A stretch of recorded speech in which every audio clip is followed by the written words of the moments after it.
अस्सलाम वालेकुम नाज़रीन, मैं ज़ैन खान, हमें देख सकते हैं मेरे YouTube चैनल के ऊपर। और आज हमारे पास बहुत ही अहम खबरें जो कि आपके सामने रखेंगे। लेकिन खबरों की तफसीलात की तरफ चलने से पहले आपको याद दिला दें कि अगर तो आपने इस चैनल को सब्सक्राइब नहीं किया तो जरूर कीजिए, ताकि आप हमारी आवाज को मजबूत कर सके और ये दूर तक जा सके। आइए खबरों की तफसीलात की तरफ चलते हैं। पहली अहम खबर ये है, खैर इसको खबर तो कह नहीं सकते, लेकिन ये उन तमाम लोगों के लिए जरूर एक खबर जैसी है जो लोग इस वक्त इमरान खान के साथ अटैच है, इमरान खान से मोहब्बत करने वाले, उनके चाहने वाले, उनके माजरत के साथ उनके चाहने वाले, उनके जितने भी इस वक्त कारकुन है, मोहब्बत करने वाले, चाहने वाले, इस वक्त दलेर जज्बे वाले लोग, उनके लिए तो बहुत ही आम खबर है कि आज वही दिन है 25 मार्च 1992 के अंदर जब इमरान खान ने पाकिस्तान को वर्ल्ड कप जितवाया था। ये वही शख्स है जिसने पैदाइश से लेके आज तक उसने पाकिस्तान का नाम रोशन किया। 1992 के वक्त उसने पाकिस्तान की तकदीर बदली, पाकिस्तान को एक नया निशान दिया, पाकिस्तान को एक नया नाम दिया, पाकिस्तान को वर्ल्ड कप दिया। लेकिन आज हमारे ये जो मुखालिफ हैं, जो सियासी लोग हैं, अपने जो गरूर को लेके, अपनी मैं को लेके आजकल ये क्या कर रहे हैं, एक ऐसे शख्स को इन्होंने जेल के अंदर बंद किया जिसने इस वक्त पाकिस्तान के लिए हर वो कुर्बानी दी, हर वो पाकिस्तान को चीज दी जो आज तक पाकिस्तान की तरीक का कोई लीडर नहीं दे सकता, और आने वाले वक्त में कह भी नहीं सकते जो हालात लग रहे हैं कि कोई लीडर अपनी कौम के लिए इस इंतहा तक सोचता है। आइए अब अपनी दूसरी खबरों की तरफ चलते हैं। जो पहली आम खबर है वो ये है कि कराची पुलिस, आप तमाम लोग जानते हैं कराची के अंदर सबसे ज्यादा दहशतगर्दी, सबसे ज्यादा चोरी, डकैती, मारपीट, हर तरह के हटकंडे सबसे ज्यादा कराची के अंदर होते थे। लेकिन अब कराची इन तमाम चीजों के अंदर नहीं आता। अब कराची की जगह ले ली है जी लाहौर ने भी एक वर्ल्ड कप बना लिया, लाहौर की पुलिस ने भी एक वर्ल्ड कप जीत लिया है। क्योंकि जब तक हम देख रहे थे कि कराची के अंदर इस वक्त सबसे ज्यादा गैर कानूनी काम होते थे, सबसे ज्यादा कराची के अंदर चीजें होती थी, लेकिन हमारी जो इस वक्त अपडेट्स आ रही हैं, आप देख भी सकते हैं, इस वक्त लाहौर पुलिस ने तमाम तर चीजों के अंदर रिकॉर्ड तोड़ दिए। जाहिर बात है रिकॉर्ड तो टूटने हैं। 9 मई के अंदर इतने बेगुनाह लोगों को घसीटा। इस वक्त 535 से ज्यादा एक दिन की FIR से दरख्वास्तें से दर्ज हो चुकी हैं, जिसके अंदर अभी तक कोई एक्शन नहीं आ रहा। किसी की डकैती हुई, या किसी का मोबाइल चोरी हो गया, किसी के पैसे चोरी हो गया, किसी के घर में डकैती पड़ गई, या किसी को कोई रास्ते में मार पीट रहा है, किसी की औरत की इज्जत के ऊपर हाथ डाला जा रहा है, किसी को छेड़ा जा रहा है। तमाम तर चीजों को मिला के हर तरह की रिपोर्टें दर्ज हो चुकी हैं अभी तक। लेकिन हमारी लाहौर पुलिस, पंजाब पुलिस के IG पंजाब उस्मान अनवर साहब इस वक्त कुछ नहीं कर रहे। अवाम इस वक्त ये सोचती है कि उसके सामने पुलिस खड़ी है, अगर तो अवाम के साथ कोई गैर कानूनी या उनके साथ कोई बदनसीबी ऐसी कोई चीज हो जाती है तो वो मदद लेने जाती है तो पुलिस के पास। लेकिन इस वक्त हमारी पुलिस तो दूर की बात है, हमारी अदलिया भी हमारा साथ नहीं दे रही। हमारे मुल्क का सिस्टम, हमारे मुल्क का निजाम इस तरह का गंदा हो चुका है। इसके साथ में दूसरी आम खबर यह है, उस्मा कादिर साहिबा, इन तमाम लोगों को आप जानते हैं। उस्मा कादिर साहिबा कौन है जी? ये पहले पाकिस्तान तहरीक इंसाफ की MNA थी, लेकिन अब क्योंकि ये लोटी हो चुकी है और अब ये मुस्लिम लीग नून के साथ अटैच है। ये किसी प्रेस क्लब के अंदर गई थी, वहां पे कोई पार्टी वगैरह एंजॉय करने। अब हमें इसकी खास तौर पे ज्यादा तफसीलात नहीं है कि कौन से प्रेस क्लब के अंदर ये गई थी, कि मॉल टाउन गई थी, कहां पे गई थी, किस जगह पे गई थी, इसके में ज्यादा तफसीलात नहीं। बहरहाल ये जिस प्रेस क्लब के अंदर गई थी वहां पे इनकी कुछ चीजें वगैरह गायब हो गई, चोरी हो गई, के आगे पीछे हो गई। तो खैर मुस्लिम लीग नून के साथ जो आती तो वो चुटकियों के अंदर पुलिस घूमती हुई आई है, और पुलिस ने पूरे क्लब की जितनी भी खवातीन थी, जितने भी वहां पे वर्कर्स काम कर रहे थे, तमाम लोगों की कपड़े उतार के उनको नंगा करके, ये हमारे मुल्क का हाल है।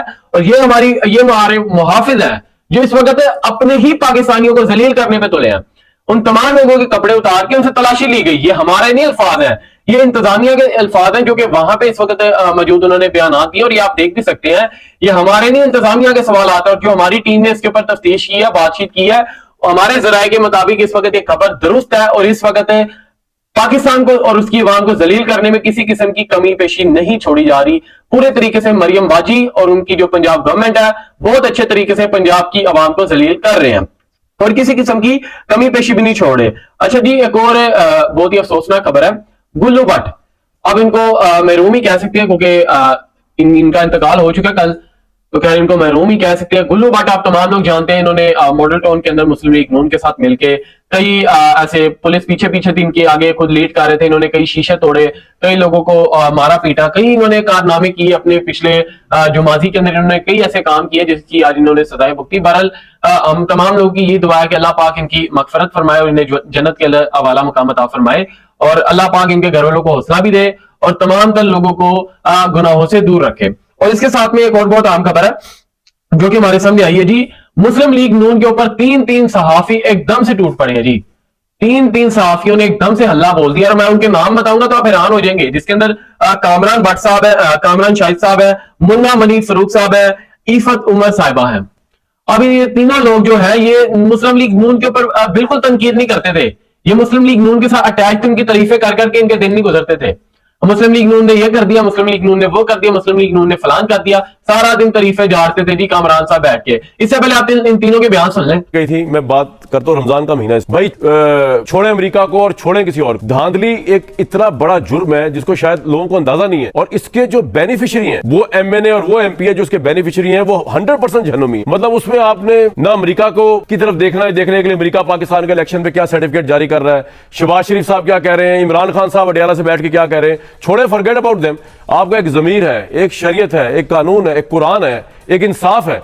अवाम का मैंडेट जो भी चुराता है और जो उसका बेनिफिशियरी है उसको खुद भी पता है, वो उससे बड़ा तो कोई जहन्नुमी हो ही नहीं सकता ना, क्योंकि आपने ये छोटा बड़ा डाका नहीं मारा, आपने पूरी कौम की तरक्की को हाईजैक कर लिया। अच्छा, ये गुज़िश्ता रोज जी पंजाब हुकूमत की जानिब से 23 मार्च 2024 का, उसमें लिखा हुआ है जी कि फ्लायर है, नजर आ रहा है आपको स्क्रीन पे, कि आपकी वज़ीर आला ने आज क्या किया, जानना आपका हक, बताना हमारा फर्ज। 3 काम लिखे हुए, ये नीचे एक लिखा हुआ है कि यौम पाकिस्तान पर पैगाम, करारदादे पाकिस्तान मंजूर करने वालों को खिराजी अकीदत। दूसरा है जी गुजरांवाला ट्रैफिक हादसे पर इज़हार अफसोस। तीसरा है जी फैसलाबाद में डोर फिरने से नौजवान की हिलाकत पर नोट। अब ये काम क्या वज़ीर आला के मनसब के हवाले से कितने सब्सटैंशियल है, पाकिस्तान के अवाम को, पंजाब के अवाम को जानने की क्या ये जरूरत है? आमतौर पर देखा जाता है कि हुकूमतों के, कोई भी हुकूमत है, 100 डेज एजेंडा होता है कि पहले 100 दिनों में हमने ये करना है, और इनिशिएटिव्स हैं, बहुत सारे काम है जो वज़ीर आला पंजाब ने ओहदा संभालने के बाद किए हैं, लेकिन ये वो कोई काम ऐसा नहीं है जो काबिल सताइश हो कि जी जिसके ऊपर आप बाकायदा तौर पर लोगों को बताएं कि आज उन्होंने क्या किया। बस सर मुझे साहब, this is over exposure inspiration आपके नजदीक, या ये कोई नया मेथड है कि भाई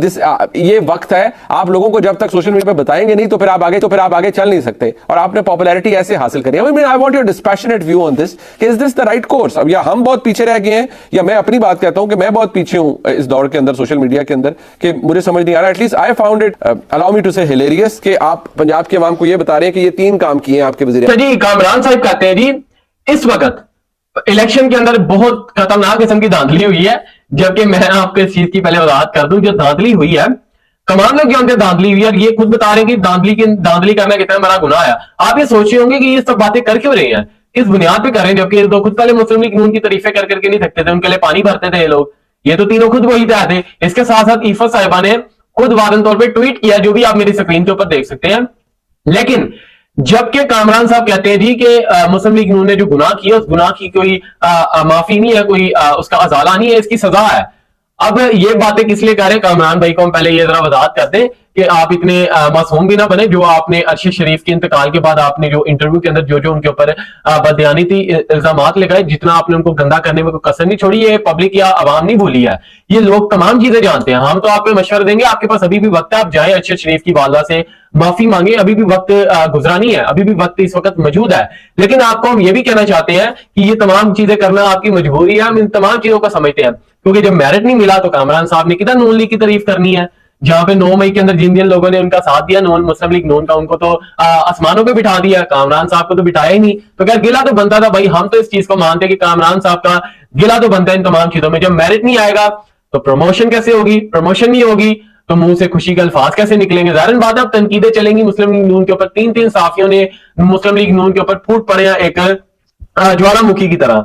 और नाज़रीन इसके साथ ही एक और बहुत अहम खबर है, हाफिजाबाद का एक नौजवान है जो कि टिकटॉक के ऊपर पीटीआई के डेली पोस्ट वगैरह करता था, झंडे पकड़ के अपनी पिक्चर्स वगैरह अपलोड करता था, व्लॉग्स वगैरह छोटे मोटे बनाता था, झंडे वगैरह लहराता था। क्या इसमें मेरे मुतालिक तो कोई गलत बात नहीं है कि अगर तो एक शख्स किसी पॉलिटिकल पार्टी का, उस पॉलिटिकल पार्टी का जो पूरे वर्ल्ड के अंदर 10वें नंबर पे और पाकिस्तान के अंदर पहले नंबर के ऊपर जो पार्टी आती है, उसका अगर तो झंडा पकड़ना गुनाह है, तो इससे बड़ी हमारे कानून के खिलाफ वर्जी के अंदर कौन सी बात नहीं रहती।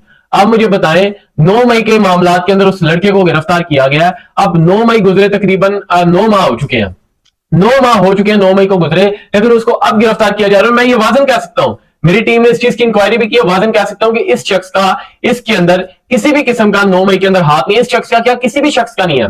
ये जितने भी लोग गिरफ्तार किए सारे बेगुनाह मासूम लोग गिरफ्तार किए गए, और इन तमाम मासूम लोगों को ही इन तमाम चीजों की सजा भुगतनी पड़ रही है। ना उस शख्स का भी कसूर था, वो सिर्फ अपने मुल्क को चाहता था, अपने लीडर इमरान खान के साथ इजहार यकजहती के लिए वो डेली बेसिस के ऊपर वो अपनी वीडियोस अपलोड करता था। लेकिन उसके नसीब के अंदर ये लिखा था कि मरियम बाजी का हथकंडा उसके ऊपर भी चलना है, तो वो खैर चल चुका था और उसके नसीब में इसके अंदर और कोई चीज नहीं आती। और नाज़रीन, इसके साथ में ही सादम तरीन साहब ने, आप तमाम लोग जानते हैं, बलोचिस्तान के एमएनए से नेशनल असेंबली की सीट से इन्होंने इलेक्शन लड़ा है। पाकिस्तान तहरीक इंसाफ के रहनुमा है, इस वक्त सीनियर रहनुमा है, और जमान पार्क में मेरी इनसे मुलाकात भी काफी दफा हुई है। इस वक्त इन्होंने इस्लामाबाद के अंदर एक बहुत बड़ी परमन तरीके से रैली निकाली है इमरान खान साहब की रिहाई का मुतालबा करते हुए कि इमरान खान को रिहा किया जाए, जबकि हम इस वक्त सद्दाम तरीन साहब को दिल से उनके साथ इज़हार यकजहती करते हैं। ये इतने मुश्किल वक्त के अंदर भी वो इस पार्टी के साथ खड़े हैं, उनके लिए काम कर रहे हैं। तमाम तर लोगों के साथ, बहुत कम लोग हैं जो इस वक्त इस तरीके से काम कर रहे हैं, तो हम तमाम लोग इनको अप्रिशिएट करते हैं और इनके साथ खड़े हैं और इनकी बहादुरी को, इनके जज्बे को सलाम भी करते हैं। और इसके साथ में नाज़रीन बहुत ही आम खबर है, जमात इस्लामी ने एक फैसला किया है, गजा की जो इस वक्त सिचुएशन है फलस्तीन के अंदर, फलस्तीन की कोई भी बात बनने को तैयार नहीं है। फलस्तीन ने कोई ऐसा जुर्म कर दिया पाकिस्तान के अंदर कि कोई इसके नाम भी नहीं ले सकता पाकिस्तान के अंदर।